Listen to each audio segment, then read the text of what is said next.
इतनी तरह की वैरायटी के कैक्टस और सक्लेंट्स देखकर आई एम श्योर आपका भी मन कर रहा होगा कि आप इन्हें अपने टेरेस गार्डन में लगाएं। अपने आज के एपिसोड में आइए आपको बताते हैं कैसे आप कैक्टस और सक्लेंट्स अपने टेरेस गार्डन में लगा सकते हैं, कैसे करनी है आपने सॉइल प्रिपरेशन और किस तरह करना है प्लांट प्रोपगेशन।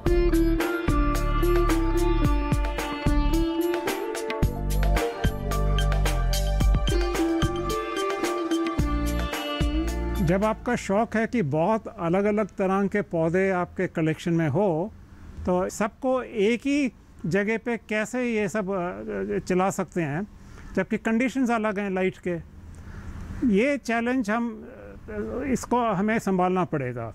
जैसे उस एरिया में कोई खुला जगह है, कोई नेट नहीं है, वहाँ पूरा सूरज दिन भर है, ये दक्षिण का तरफ है, क्योंकि दक्षिण में हर वक्त सूरज होता है सुबह से शाम तक। ऐसे अगर कंडीशन में जो पौधे जो चलाने होते हैं वो वाले मैं वहाँ रखता हूँ। और उसके यहाँ आपने देखा होगा ये एक नेट है, सफ़ेद रंग का नेट है। ये 50% लाइट काटने का नेट है, 50%। ये जो हरे नेट जो आपको ज़्यादातर गार्डन में इस्तेमाल होते हैं वो 80% वो लाइट काटता है, वो हमारे लिए नहीं चलेगा। अगर इसमें देखें, जहाँ बीच में मैं पौधे रखे हैं, जहाँ ये नेट ख़त्म हो रहा है, वहाँ क्या होता है कि ये जो ईस्ट से जब ये जो सूरज ऊपर आती है तब वो सूरज उसको मिलता है। दोपहर में वो नेट के नीचे आ जाता है तो 50% लाइट मिलता है। वो पौधे ऐसे हैं जहाँ की 12 बजे 1 बजे का डायरेक्ट सन नहीं ले सकता है, उसको यहाँ चलाते हैं। फिर जहाँ मैं खड़ा हूँ अभी, ये तो यहाँ तो पूरे नेट के बीच में हो गया, यहाँ तो पूरे देर 50% लाइट आता है।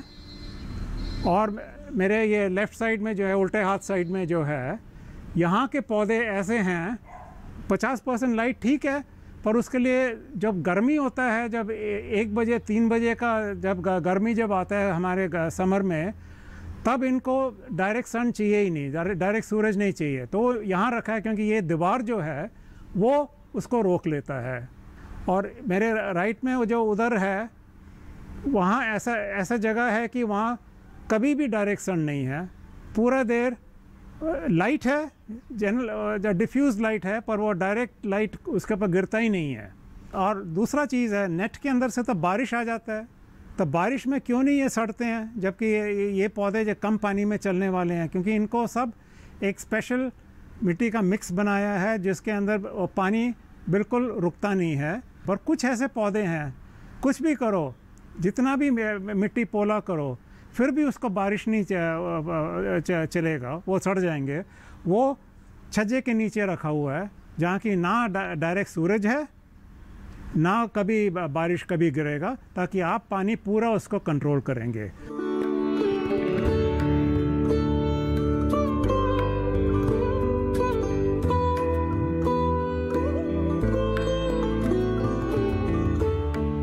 प्रोग्राम में लेते हैं एक छोटा सा ब्रेक। आप कहीं मत जाइए, देखते रहिए कार्यक्रम छत पर बागवानी, बने रहिए दूरदर्शन किसान पर।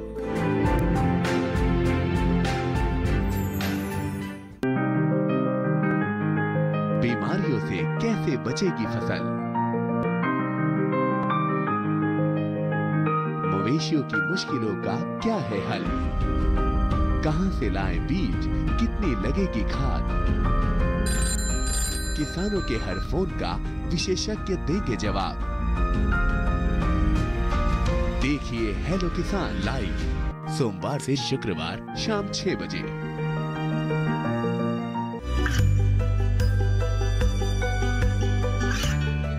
गांवों और पिछड़े क्षेत्रों में सरकारी योजनाओं की जानकारी पहुंचा। देश में कौशल और क्षमता विकास कर ग्रामीणों को सामाजिक बदलाव और विकास से जोड़ने की दूरदर्शन किसान की पहल चौपाल चर्चा देखें सोमवार से शुक्रवार सुबह 9 बजे।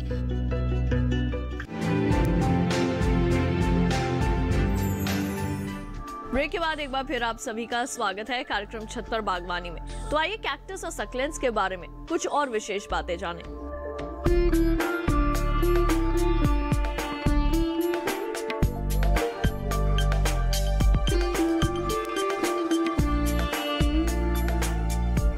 कैक्टस और सक्युलेंट पौधे जो हैं ये सब पानी स्टोर करने वाले हैं, और ये पानी स्टोर करने से एक दो चीज़ें हैं। एक तो है कि जब ज़्यादा पानी है, कई इनमें ऐसे हैं जिनको पता नहीं है कि कब पानी पीना छोड़ दें, तो इसलिए ज़्यादा पानी पी लेते हैं, क्योंकि उनके नेचर में जहाँ है थोड़ा सा पानी गिरता है वो पूरा का पूरा जो मिलेगा वो ले लेते हैं, और ये समझते नहीं कि कब मुझे पानी पीना छोड़ना चाहिए। ये उनको कम उनके सिस्टम में है। तो अगर पानी देते रहें वो और भी पानी लेगा और भी पानी लेगा, फिर क्या होगा, फटेगा या सड़ेगा। तो ऐसे लोग काफ़ी पौधों को, ये कैक्टस सक्युलेंट को मार देते हैं, क्योंकि ज़्यादा पानी हो गया और वो सड़ गया या फट गया ना, पानी ज़्यादा होने के कारण। इनको पानी से बचाने के लिए हम ऐसा ये मिट्टी का इंतज़ाम करते हैं जो कि पानी बिल्कुल रोकेगा नहीं, पानी उसके अंदर से सीधा नीचे चला जाएगा। इनको गीलापन से मतलब नहीं है, प्रॉब्लम नहीं है, ये है कि पानी वहाँ खड़ा नहीं होना चाहिए रूट के पास में।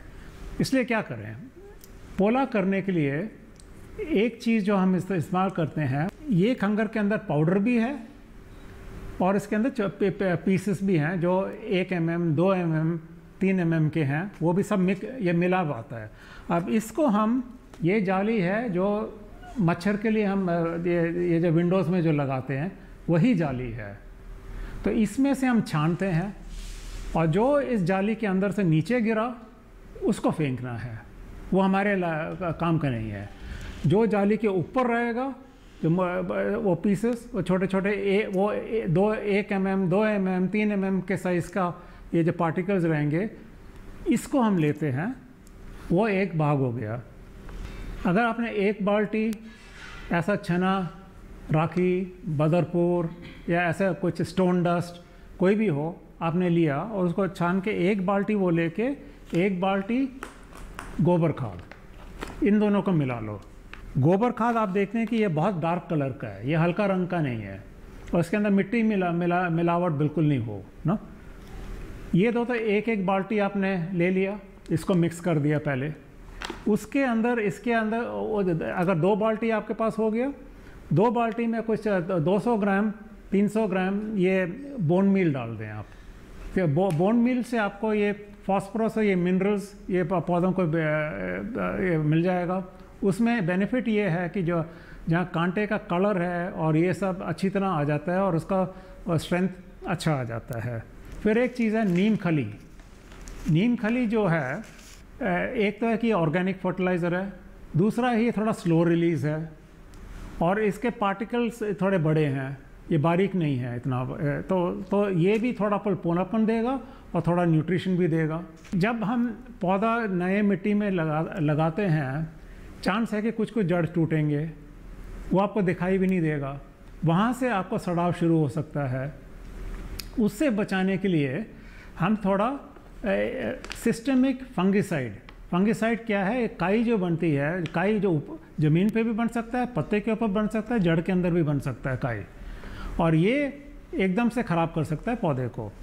तो जो जड़ में जो बनता है वो आपको दिखेगा भी नहीं, जब पौधा जाएगा तभी पता चलेगा।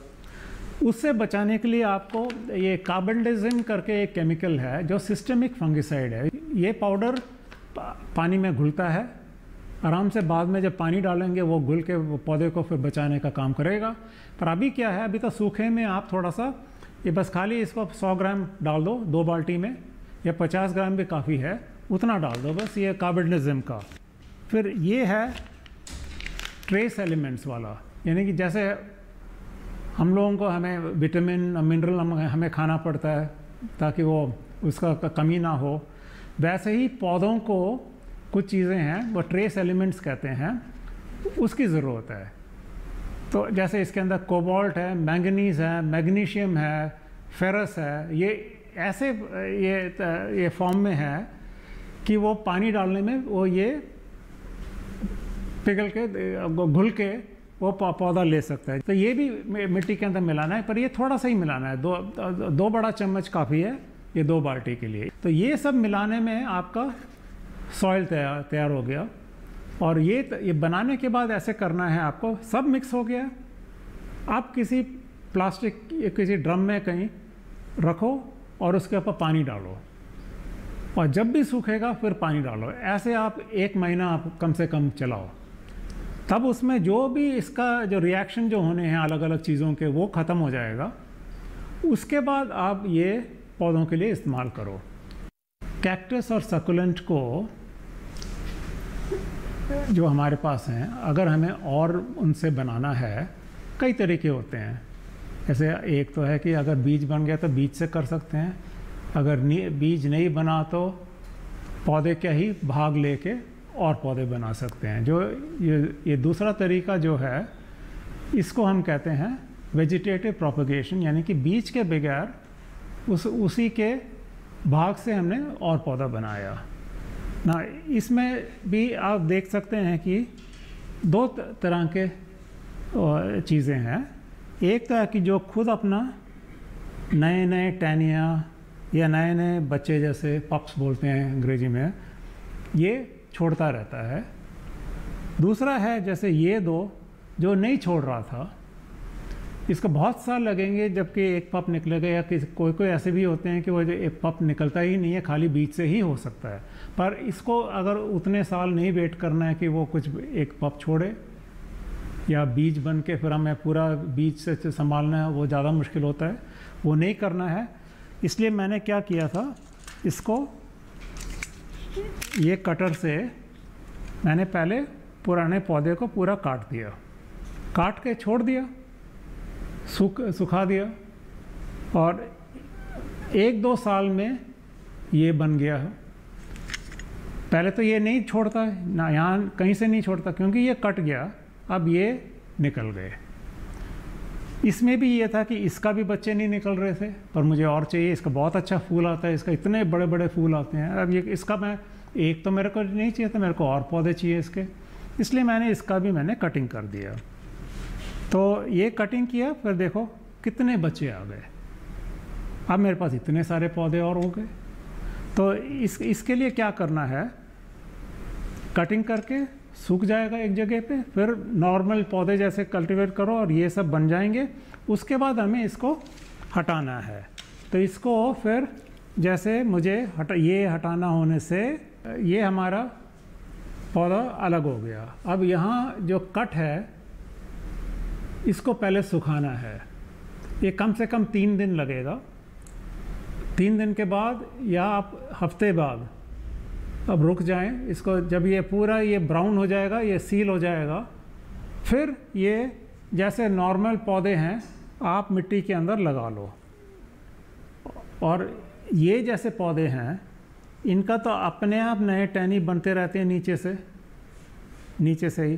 तो इसको अगर हम कटिंग करके ये आराम से लग जाएगा। वैसे इसके अंदर शायद जड़ शुरू हो गया होगा, तो आराम से हटा के 3-4 दिन सुखा के फिर लगा सकते हैं। ये भी तो इनमें वो इसको ऐसे नहीं करना है कि कटिंग करके बच्चा बनाना है, ये अपने आप ही बच्चे इनमें बन रहे हैं। तो ये सबसे आसान है कि इसका बच्चे निकाल के नया पौधा बना दें।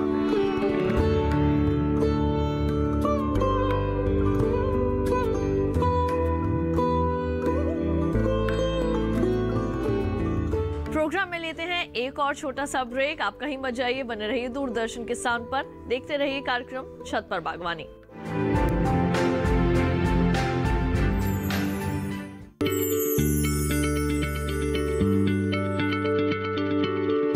क्या आप किसी बीमारी से परेशान हैं? चाहते हैं डॉक्टर की सलाह? तो हम हैं आपके साथ, बताएंगे आपको जीने की राह। समस्याएं आपकी, समाधान देश के मशहूर विशेषज्ञों के। घर बैठे बात करें देश के जाने माने डॉक्टरों से।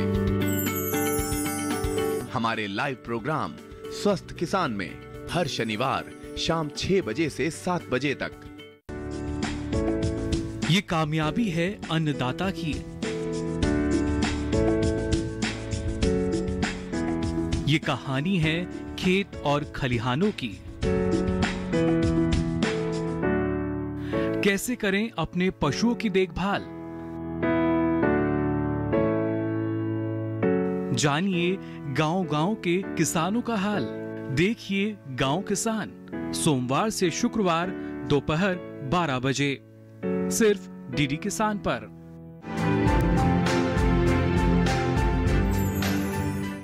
ब्रेक के बाद एक बार फिर आप सभी का स्वागत है कार्यक्रम छत पर बागवानी में। तो आइए नेचर की इस नायाब क्रिएशन यानी कि कैक्टस और सक्लेंट्स की प्रोपगेशन के बारे में कुछ और खास बातें जानें।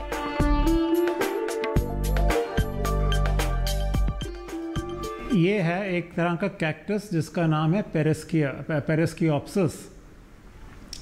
ऐसे दो ही कैक्टस हैं जो झाड़ी जैसे लगते हैं। ये बहुत पुराना टाइप एक कैक्टस है। ये बने थे जब दूसरे टाइप कैक्टस नहीं अब बनना शुरू नहीं हुए थे, तब से ये हैं। इसके पत्ते हैं और ये क्यों इसको कैक्टस बोलते हैं, क्योंकि इसके भी जो ये जो एरियोल्स हैं, जो कैक्टस के एरियोल्स हैं, वो तो बन गए। तो एरियल्स होने के कारण इसको भी कैक्टस बोलते हैं। तो देखने में बिल्कुल कैक्टस जैसे नहीं लगते, पर ये है कैक्टस फैमिली का। अब मेरे को इसको कटिंग करना है, वो मैं यहाँ से कटिंग कर दूँगा।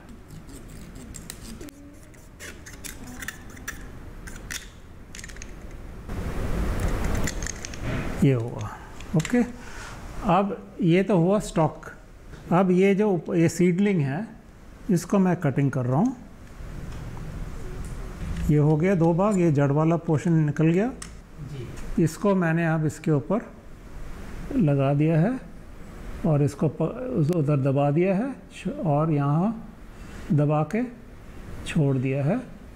पेरिस्कियोप्सिस का जो लिक्विड होता है वो थोड़ा गोंद जैसे होता है, इसलिए जब हम ऊपर का वो चीज़ लगाते हैं, कोई बांधने का ज़रूरत नहीं है, वो अपने आप वो चिपक जाता है 1 घंटे में कुछ, और वो फिर उसके बाद फिर कुछ नहीं, जुड़ जाता है पूरा। अब ये जो है 1-2 साल में इतना बड़ा हो जाएगा।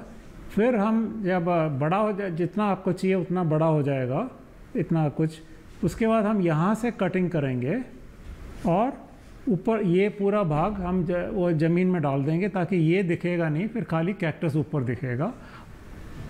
ये सीरियस का ये पौधा है, ये लंबा जाता है। ये थोड़ा ज़्यादा बड़ा है, मेरे को वैसे इतना साइज़ का मेरे पास मिला नहीं आज, इसलिए मैं बड़ा मैं इस्तेमाल कर रहा हूँ। और ये एक है जिम्नोक्लेशियम, तो इसको मैं इसके ऊपर ग्राफ्ट कर रहा हूँ। ये जो है पौधा, ये बड़ा स्लो चलने वाला है, इसलिए अगर इसमें मैं लगाऊं तो इसका स्पीड दुगना हो जाएगा कम से कम। अब ये है कि इसको जब कटिंग करना है, पकड़ें कैसे, इसका पूरा कांटे हैं। न्यूज़पेपर से ऐसे कर लो, पकड़ लो, ये हो गया। फिर इसका कटिंग शुरू कर सकते हैं। अभी क्या है, अभी मैंने काट दिया, अभी फ्लैट है। ये मेरे को ये एंगल में, इसको बेवलिंग कहते हैं अंग्रेजी में, इसको हम बेवल कर रहे हैं ना।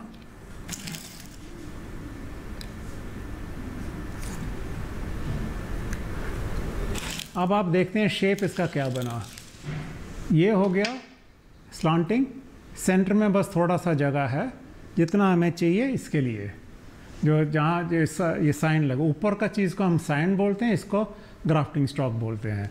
अब साइन लगाने के लिए तैयार हो गया, फ्लैट एरिया मिल गया ऊपर, और साइड में हमने कट कर दिया ताकि जब सूखेगा ये सेंटर हमें इतना नीचे तक आ जाएगा, पर कुछ ऐसा नहीं होगा कि वो उठ के निकल जाएगा।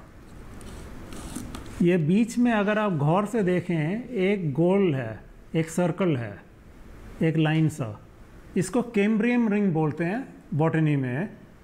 इसके अंदर से खुराक ऊपर को जाती है, इसको हमें इसका कैम्ब्रियम रिंग के साथ कहीं ना कहीं जोड़ होना चाहिए। इतना ही हमें संभालना है, वो काफ़ी इजी है।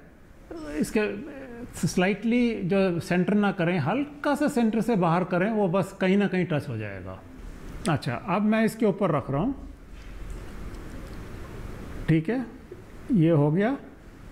अब इसको मेरे को मिलाना है। ये है ऊन, वुल, जो हम स्वेटर जो बुनते हैं जिससे ना, ये ऊन है। ऊन क्यों इस्तेमाल करते हैं? सादा वो ये स्ट्रिंग नहीं यूज़ करते हैं क्योंकि इसमें थोड़ा इलास्टिसिटी है, थोड़ा खींच है, तो ये प्रेशर रखेगा।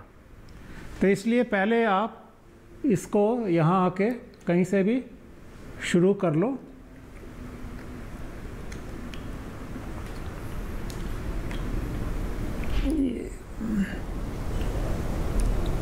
ये शुरू हो गया, ठीक है, ये अटक गया, देखो खींच, तो ऐसे प्रेशर जैसे रबर बैंड का जैसे होता है ऐसे खींच इसमें है।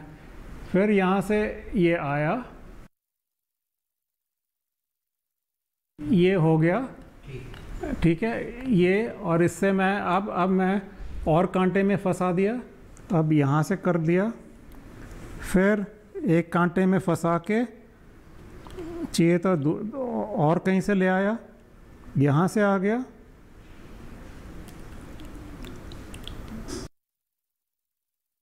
अब ग्राफ तैयार है। ये स्ट्रिंग टाइट है, इसमें प्रेशर है, ये ऐसे रहेगा।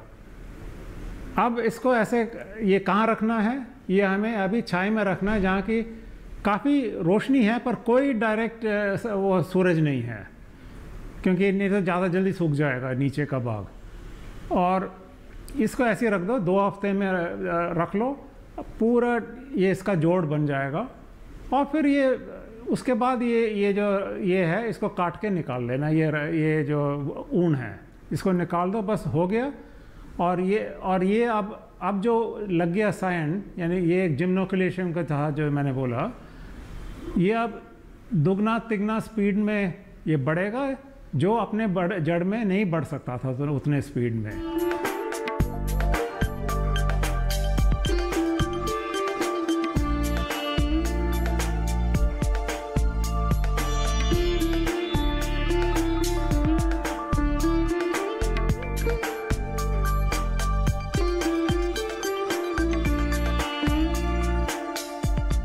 जिन कांटों से अब तक आप डरा करते थे, आई एम श्योर अब आप उन्हें जरूर एडमायर करेंगे। अपने टेरेस गार्डन में कैक्टस और सक्लेंट्स लगाने की पूरी कोशिश करेंगे। आज के छत पर बागवानी कार्यक्रम के इस एपिसोड में बस इतना ही। अगली बार फिर होगी आपसे मुलाकात। तब तक के लिए हमारी पूरी टीम को दीजिए इजाजत। नमस्कार।